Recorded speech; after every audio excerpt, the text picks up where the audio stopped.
అందరికీ తొలి ఏకాదశి పండగ శుభాకాంక్షలండి. సో తొలి ఏకాదశి పండగ వెనుక ఉన్న కథ ఏమిటి?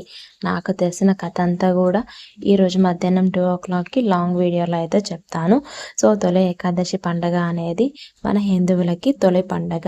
ఈ రోజు నుంచి పండుగలు స్టార్ట్ అవుతాయని అంటూ ఉంటారు.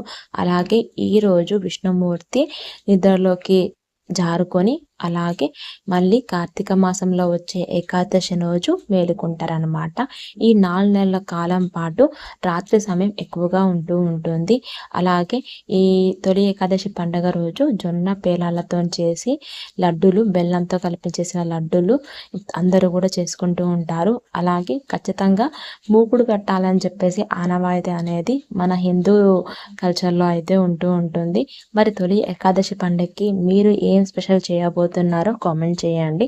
ఆ భగవంతుని దయ వల్ల అందరం బాగుండాలి, అందులో మేము ఉండాలి.